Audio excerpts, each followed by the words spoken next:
Doctor, இப்போ ஒரு மேல் வந்து எரெக்ட் ஆக முடியல, அவங்களுக்கு அந்த ஒரு பிரச்சனை இருக்குன்னா என்ன பண்ணணும் அடுத்தது?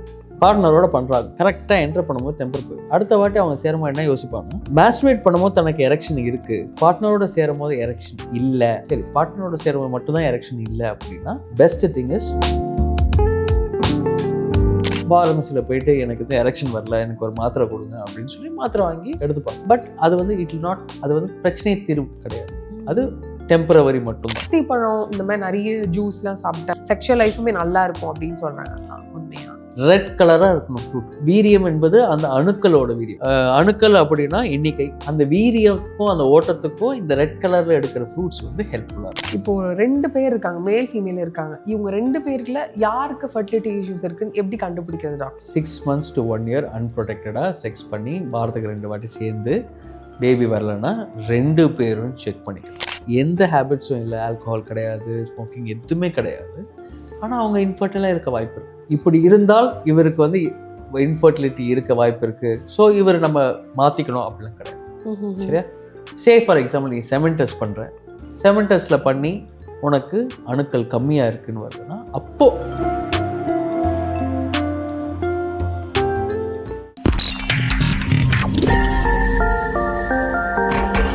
டாக்டர், இப்போ ஒரு மேல் வந்து எரெக்ட் ஆக முடியல, அவங்களுக்கு அந்த ஒரு பிரச்சனை இருக்குன்னா என்ன பண்ணணும் அடுத்தது? ஸோ ஃபர்ஸ்ட் ஒரு மேல் பர்சன் வந்து பார்த்தீங்கன்னா எரெக்ஷன் 2 விதம் இருக்குது. ஓகே, செல்ஃபில் பண்ணும்போது இல்லைன்னா பார்ட்னரோட பண்ணும்போது. பார்ட்னரோட பண்ணுறாங்க, கரெக்டாக என்டர் பண்ணும்போது டெம்பர் போயிடும். அடுத்த வாட்டியும் பண்ணுவான், திருப்பி என்டர் பண்ணும்போது டெம்பர் போயிடும். ஓகே, ஸோ இப்போ வந்து ஹீல் திங்க் ஓகே நமக்கு இந்த பிரச்சனை இருக்குது, erectile dysfunction. I would advise first masturbate பண்ணிப்பார். ஓகே, செல்ஃபாக பண்ணிப்பார். மாஸ்டர்பேட் பண்ணும்போது நல்லா எரெக்ஷன் ஆச்சுன்னு வச்சுக்கோங்க, the problem is not with you, it's with your head. Okay okay, என்னன்னா அந்த பார்ட்னரோட சேரும்போது கரெக்டாக என்டர் பண்ணும்போது டெம்பர் போயிடுச்சுல, அடுத்த வாட்டி அவங்க சேரும்போது என்ன யோசிப்பானா, இன்றைக்கி நம்ம டெம்பரை லூஸ் பண்ணக்கூடாது, நம்ம கரெக்டாக டெம்பரை மெயின்டைன் பண்ணணும் அப்படின்னு சொல்லிட்டு அப்படியே அஃபர்மேஷன்ஸு எல்லாம் பாசிட்டிவ் ஆட்டிடியூடோடு சேருவாப்பில். ஆனால் அதுக்கு ஆப்போசிட் சைடு என்னென்னா ஒரு பயம், what if I lose erection. Okay, அந்த ஃபியர் ஆஃப் லூசிங் எரெக்ஷன், அந்த ஒரு பயத்தாலேயே அந்த எரெக்ஷன் போயிடும். Okay, so he will not be able to get this erection back. So அதால் மாஸ்டர்பேட் பண்ணும்போது தனக்கு எரெக்ஷன் இருக்குது அண்டு பார்ட்னரோட சேரும்போது எரெக்ஷன் இல்லை அப்படின்றத டிஃப்ரென்ஷியேட் பண்ணணும். சரி, பார்ட்னரோட சேரும்போது மட்டும்தான் எரெக்ஷன் இல்லை அப்படின்னா best thing is talk to the partner. Okay, பார்ட்னர்கிட்ட வந்து அவங்கள என்ன சொல்லணும், ஒன்றும் பேசக்கூடாது, ஒன்றும் இப்படி ஆகிடுச்சு அப்படிலாம் எதுவுமே சொல்லக்கூடாது. Partner should not say anything. பார்ட்னர்கிட்ட வந்து அவங்கள திருப்பியும் எரெக்ஷன் வரத்துக்கு ஹெல்ப் பண்ண கேளுங்க. ஓகே ஓகே, இந்த பார்ட்னர் என்ன பண்ணணும்னா தன்னோட பார்ட்னருக்கு, மேல் பார்ட்னருக்கு அவங்க சேரும்போது எரெக்ஷன் ஒரு வாட்டி போயிடுச்சு, இந்த மாதிரி கண்டினியூஸாக 2-3 வாட்டி நடக்குது, பட் அவருக்கு மாஸ்டர்பேட் பண்ணும்போது நல்லா இருக்குது அப்படின்ற டிஃப்ரென்ஸ் தெரிஞ்ச உடனே ஓகே, அவருக்கு கொஞ்சம் அந்த எரெக்ஷன் போன உடனே திருப்பியும் கொஞ்சம் ஓகே, திருப்பியும் அவருக்கு எரெக்ஷன் வர வைக்கணும், ஆனால் சேரக்கூடாது. ஓகே ஓகே, என்ன பண்ணுறோம் அப்படின்னா we are trying to fool the brain. என்னன்னா எனக்கு எரெக்ஷன் போனாலும் என் பார்ட்னர் எரெக்ஷனை திருப்பி வர வச்சுருவாங்க, so I have nothing to lose அப்படின்னு சொல்லிட்டு அந்த பிரெயினை புரிய வைக்கணும். ஓகே, புரிய வைக்கணும் அப்படின்னா the partner has to help the husband or the spouse that to get the erection back and sleep off. இது மாதிரி ஒரு 2-3 வாட்டி பண்ணால் த brain will gain confidence on the spouse, oh she'll take care. இது ஒரு ஆப்ஷன். இன்னொரு side of it வந்து பார்த்திங்கன்னா அவங்க 2 பேருக்கு வந்து நார்மலாக செக்ஷுவல் லைஃப்பில் ஒரு பேட்டர்ன் இருக்கும். ஓகே, கொஞ்சம் விதம் ஆரம்பித்து டிஃப்ரெண்ட்டாக பண்ணாலும் ஸ்ட்ரைட்டாகவே அந்த பொசிஷனில் வந்து அதே பேட்டர்னில் தான் பண்ணுவாங்க. ஒரு பர்டிகுலர் டைமுக்கு மேலே போர் அடிச்சு போயிடும். ஸோ அதில் ஒரு ஸ்பார்க்கே கிடையாது. ஸோ ஒவ்வொரு வாட்டியும் பண்ணும்போதும் அவங்களோட ஃபோர் பிளே வேறு மாதிரியாக இருந்தால் பெட்டர். அதே மாதிரி ஆப்போசிட் சைடில் அந்த பார்ட்னர் வந்து கொஞ்சம் அவங்க ரெசிப்ரிகேட். இந்த நிறைய காலகட்டத்தில் நிறைய செக்ஷுவல் லைஃப்பில் பார்த்தீங்கன்னா நிறைய பார்ட்னர்ஸில் ஹஸ்பண்டே ஒய்ஃபை தொட்டு ஹஸ்பண்டே ஒய்ஃபை கொஞ்சம் தனக்கு எரெக்ஷனை வர வச்சு அவங்க வந்து பண்ணுவாங்க. பொண்ணு வந்து அப்படியே தான் இருப்பாங்க. ஓகே, பிகாஸ் அவங்களுக்கு வந்து அறியாமை, they don't know what to do, can I do, பண்ணலாமா பண்ணக்கூடாதா அப்படின்ற நிறைய கேள்விகள் இருக்கும். ஸோ அவங்களுக்கு வந்து பார்த்திங்கன்னா மை அட்வைஸ் இஸ் ஆப்போசிட் சைடில் இருக்கும் வரணும். பட் அவங்களுக்கு தெரியாதுல்ல, அவங்களுக்கு ஆப்பர்ச்சுனிட்டிஸ் கொடுக்கும். அப்போ நீங்கள் முதல்ல பேசுகிற மாதிரி 6-10 பொசிஷன்லாம் யூஸ்ஃபுல்லாக இருக்கும். ஓகே. ஒன்றும் பண்ணணும்னு அவசியம் இல்லை. At least shall be expose to the private areas. They can அவங்க குளிக்கிறத ஒன்றா குளிக்கலாம், இல்லை அவங்க வந்து நியூடாக தூங்கலாம். ஓகே, இந்த மாதிரி சில ஏரியாஸில் ஆப்பர்ச்சுனிட்டிஸ் கொடுத்தோம் அந்த ஆப்போசிட் சைட்லனா, then they will get expose to the male's body. அப்போ அவங்களோட ரெசிப்ரோகேஷன் இம்ப்ரூவ் ஆச்சுன்னா அப்போ வந்து இந்த செக்ஷுவல் லைஃப் கொஞ்சம் நல்லா போகும்.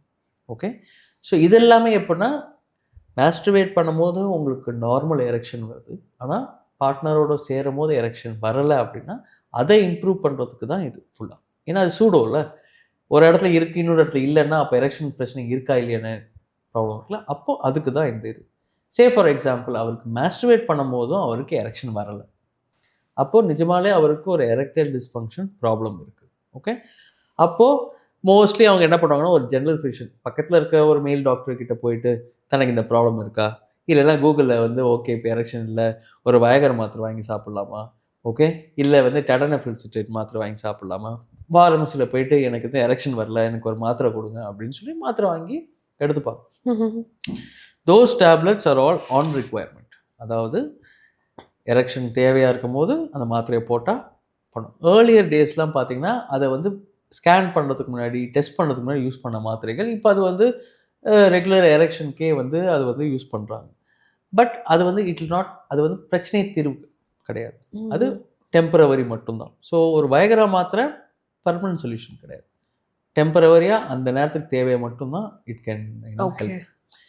சரி, இப்போ வந்து ஒன்று you know that okay masturbation பண்ணும்போதும் எனக்கு எரெக்ஷன் வரல, ஸ்பௌஸோட இல்லை பார்ட்னரோட சேரும் போதும் எனக்கு எரெக்ஷன் வரல. இப்போ அடுத்தது நீங்கள் வந்து டாக்டர்கிட்ட போகிறதுக்கு முன்னாடி நீங்கள் சில டெஸ்ட்டு பண்ணணும். ஓகே, இந்த serum testosterone, free testosterone. Testosterone 2 வகை, சீரம் டெஸ்டோஸ்டிரான், ஃப்ரீ டெஸ்டோஸ்டிரான். இந்த பிளட் டெஸ்ட்டை காத்தால ஒரு 8-9 மணிக்கு முன்னாடியே இந்த டெஸ்ட்டை பண்ணியிருக்கோம். இப்போ வீட்டு பக்கத்துலேயே பண்ணிடுங்க. பண்ணிட்டீங்கன்னா இதில் ப்ராப்ளம் இருக்குது அப்படின்னா நீங்கள் ஒரு டாக்டர் போய் பார்க்கும்போது, ஓ டெஸ்டோஸ்டிரானில் ப்ராப்ளம் இருக்குது, அதுக்கு என்ன மெடிசன் எடுக்கணும், இல்லை டயட்டில் இம்ப்ரூவ் பண்ணணுமா, இல்லை இன்ஜெக்ஷன்ஸ் ஏதாவது எடுத்துக்கணுமா அப்படின்றத டாக்டர் அட்வைஸ் பண்ண போகிறாங்க. அதன் பிறகு பார்த்தீங்கன்னா ரத்த ஓட்டம், அந்த இடத்துல ரத்த ஓட்டம் நல்லா இருக்கா, அந்த இடத்துல வந்து ஸ்கேன் பண்ணி பார்ப்பாங்க. ஓகே, சம்டைம் டேப்லெட் கொடுத்து பார்ப்பாங்க, சம்டைம் இன்ஜெக்ஷன் போட்டு பார்ப்பாங்க. அந்த இடத்துல ஸ்கேன் பண்ணி, அந்த உறுப்புலேயே ஸ்கேன் பண்ணி அந்த ரத்த ஓட்டம் எரெக்ஷனுக்கு முன்னாடி எப்படி இருக்குது, எரெக்ஷனுக்கு அப்புறம் எப்படி இருக்குன்னு அப்போவே பண்ணி பார்ப்பாங்க. அப்போ ரத்த ஓட்டத்தில் ஏதாவது பிரச்சனை இருக்கா இல்லையான்னு தெரிஞ்சுப்பாங்க. ஏன்னா நீங்கள் ஒரு டாக்டர்கிட்ட போயிட்டு நீங்கள் வந்து இந்த டிஃப்ரென்சியேஷன், அதாவது இந்த மாஸ்டர்பேஷன்லையும் எரெக்ஷன் இல்லை, அந்த டைம்லையும் எரெக்ஷன் இல்லை, அது உங்களுக்கு புரிஞ்சிருச்சு, ஓகே 2 இடத்துலையும் பிரச்சனை, நிஜமான எனக்கு பிரச்சனை இருக்குது அப்படின்னா நீ டாக்டர்கிட்ட போனீங்கன்னா இவன் எல்லா கேள்வியும் கேட்பாங்க. ஓகே, கேட்டு முடிச்சுன்னா இதே டெஸ்ட் தான் கொடுப்பாங்க. உங்களுக்கு வந்து ஹார்மோனில் ப்ராப்ளம் இருக்கா, ஸ்கேனில் ப்ராப்ளம் இருக்கா, இல்லை நரம்பில் ப்ராப்ளம் இருக்கா அப்படின்றத செக் பண்ண போகிறாங்க. பட் அதை பொறுத்து தான் treatment, what ever it may be. Okay, இதை தவிர உங்களுக்கு சுகர் ஜாஸ்தியாக இருக்குது, இல்லை ஹைப்பர் டென்ஷன் இருக்குது, பிபி ஜாஸ்தியாக இருக்குன்னா அதெல்லாம் கண்ட்ரோல் எடுத்துகிட்டு வரணும். இல்லை உங்கள் அப்பா அம்மாவுக்கு சுகர் இருக்குது, எனக்கு இருக்கலாம்ன்ற டவுட் இருக்குது அப்படின்னா then you can get evaluated. Okay, so ஒரு ஃபிசிஷியனை பார்த்துட்டு அதன் பிறகு நீங்கள் எதர் ஆண்ட்ராலஜிஸ்டோ இல்லை யூரோலஜிஸ்ட் தான் ரைட்டான people. Okay, first MD physician கிட்ட இல்லை ஒரு ஃபிசிஷியன் கிட்ட போய் எனக்கு சுகர், பிபி, ஜென்ரல் செக்கப்பில் ப்ராப்ளம்ஸ்லாம் செக் பண்ணிடுறேன். அதுக்கு அடுத்த ஸ்டெப்பாக தான் இந்த ஹார்மோன் டெஸ்ட்டு, இந்த ஸ்கேன் பண்ணுறது தான். பட் அதன் பிறகு ஒரு யூரோலஜிஸ்டோ இல்லை ஆண்ட்ராலஜிஸ்டோட போய் பார்த்தீங்கன்னா அப்போ அவங்களுக்கு தெரியும், ஓகே பையனுக்கு வந்து சுகர் கொஞ்சம் இருக்குது, சுகருக்கு டாக்டர் பார்த்துருக்காரு, மெடிசன்ஸ் எடுத்துகிட்ருக்காரு, இதில் ரத்த ஓட்டத்தில் பிரச்சனை இருக்குது, இதுக்கு நம்ம இந்த ட்ரீட்மெண்ட் பண்ணலாம், இந்த ஹார்மோனில் இது மட்டும் தான் கம்மியாக இருக்குது, இது இன்ஜெக்ஷன் மட்டும் பண்ணால் போதும் டேப்லெட்லாம் வந்து. ஸோ ஒரு ரைட்டான டிசிஷன், இவருக்கு இந்த மாதிரி தான் ட்ரீட்மெண்ட் பண்ணால் இம்ப்ரூவ் ஆகும்னு பண்ணலாம். இல்லை அப்படின்னா நிறைய மாத்திரைங்க இருக்குது மார்க்கெட்டில். ஓகே, டாக்டரை பார்ப்பாங்க, இந்த மாத்திரை எடுங்க, இந்த மாத்திரை எடுங்க, இந்த மாத்திரை எடுங்க, இந்த மாத்திரை எடுங்க, மாத்திரை மட்டும் தான் கொடுப்பாங்க. பட் அதெல்லாம் டெம்பரவரியாக மட்டும்தான் கரெக்ஷன் பண்ணும். அண்டர்லைங் காஸை தெரிஞ்ச பிறகு தான் அதுக்கு ட்ரீட்மெண்ட் கொடுக்கும். ஓகே, ஸோ டாக்டர் ஒரு சேயிங் இருக்குது, நான் கேட்குறது கரெக்டாக எனக்கு தெரியல, இந்த அத்திப்பழம் இந்த மாதிரி நிறைய ஜூஸ்லாம் சாப்பிட்டா வந்து இன்ஃபர்டிலிட்டி வந்து க்யூர் பண்ணும், செக்ஷுவல் லைஃபுமே நல்லா இருக்கும் அப்படின்னு சொல்கிறாங்க, அதெல்லாம் உண்மையா? ஓகே, ஸோ நானே என்னோடய பேஷண்ட்ஸுக்கு பார்த்தீங்கன்னா ஒருத்தர் கவுண்டோ மொட்டிலிட்டி மார்ஃபாலஜி இருக்குன்னா அதில் அந்த இந்த அணுக்களோட எண்ணிக்கை, வீரியம் அப்படிலாம் கொஞ்சம் இருக்குது. ஸோ அதெல்லாம் கம்மியாக இருக்குது, மெடிசன்ஸ் கொடுக்குறோன்னா கூடயே நம்மளுக்கு டயட்டில் ஆட் பண்ணுவோம். ரெட் கலராக இருக்கணும் ஃப்ரூட் உள்ளே ரெட்டாக இருக்கும். ஸோ நீங்கள் சொல்கிற அத்திப்பழம், ஓகே. அதுக்கப்புறம் உங்களோட நவாப்பழம், அதுக்கப்புறம் ஸ்ட்ராபெரி, பொமக்ரனேட், ஓகே. அப்புறம் இந்த ஊட்டி ஆப்பிள், எனிதிங், டிராகன் ஃப்ரூட்டா, அது வெளியே தான் ரெட்டாக இருக்கும், உள்ள வெள்ளையாக இருக்காது. ஸோ நம்ம வந்து உள்ள ரெட்டாக இருக்கிற ஃப்ரூட்ஸ் மட்டும் தான் பார்க்குறோம். இட்ஸ் ஓகே, ரெட் பனானா கூட சொல்லுவாங்க. பட் நான் உள்ளே இருக்கிற ஃப்ரூட்ஸ் மட்டும் ரெட்டாக இருந்துச்சுன்னா அதில் லைக்கோபின்ற ஒரு கண்டென்ட் ஜாஸ்தியாக இருக்கும். அது என்ன பண்ணுன்னா அந்த வீரியத்தை இம்ப்ரூவ் பண்ணும். அதுக்காக தான் அதை வந்து எடுத்துக்க சொல்கிறாங்க. ஆனால் ஃபர்டிலிட்டிக்கெலாம் அது எதுவும் அது வீரியம் என்பது அந்த அணுக்களோட வீரியம். அதாவது ஒரு ஃபர்டிலிட்டின்றது ஸ்பெர்ம் தான், ஓகே.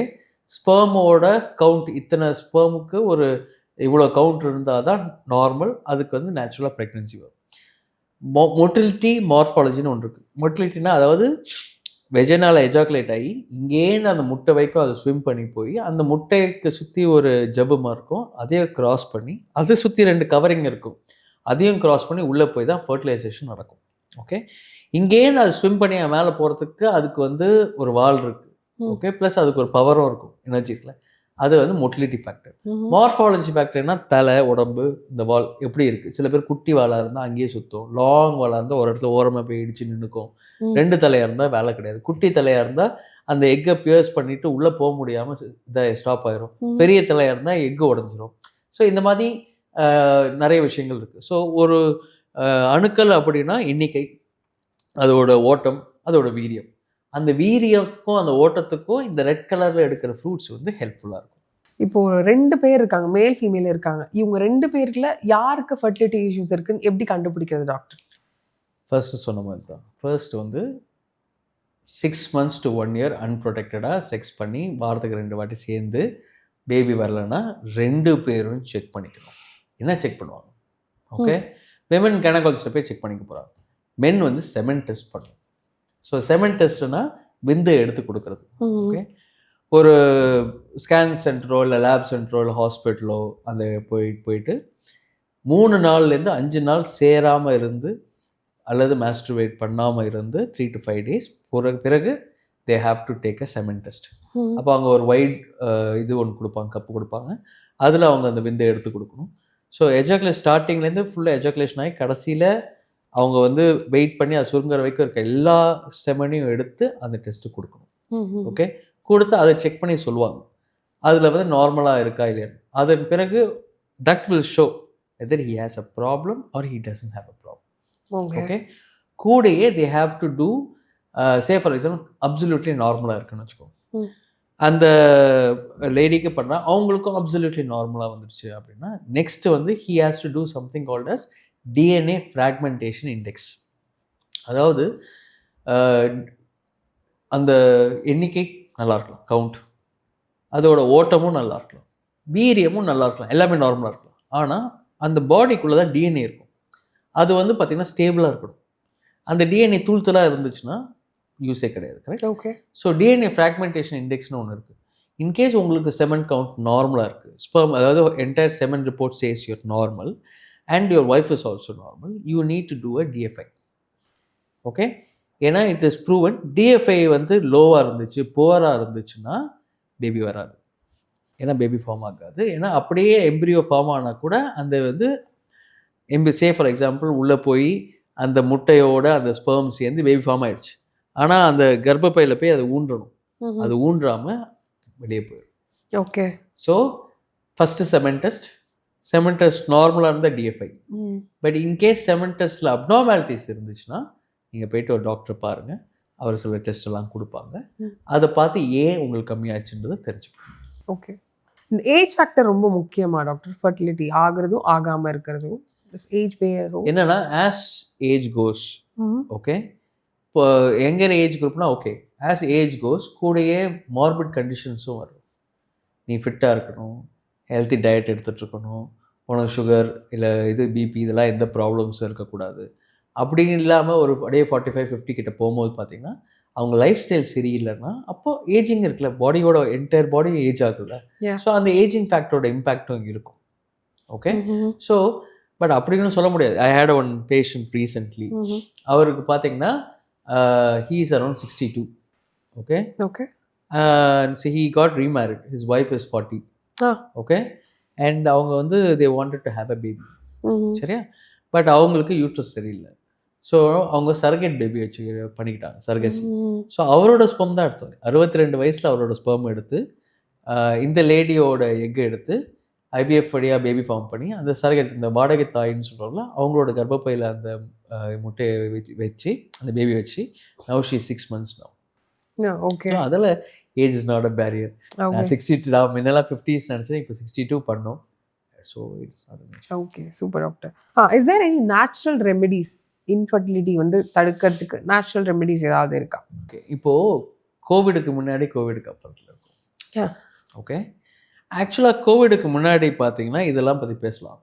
ஓகே, இப்போ வந்து lot of people got affected by covid. Post covid condition சொல்லிட்டு நிறைய வருது, என்ன ரீசனே தெரியாமல்.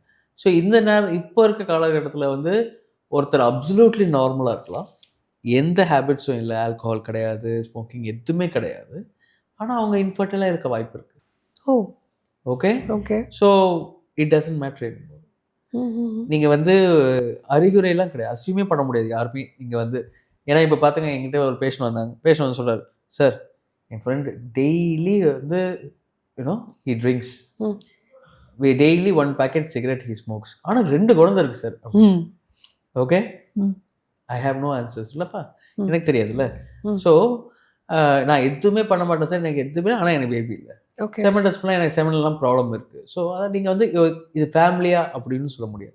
ஏர்லியர் இதெல்லாம் காசஸ் இருந்துச்சு, ஃபேமிலி ரீசனாக இருக்கலாம். சே ஃபார் எக்ஸாம்பிள், சின்ன வயசில் வந்து உங்கள் விரையில் அடிபட்டிருக்கலாம். ஓகே, இல்லை உங்கள் லைஃப் ஸ்டைலில் மாற்றங்கள் இருக்கலாம்.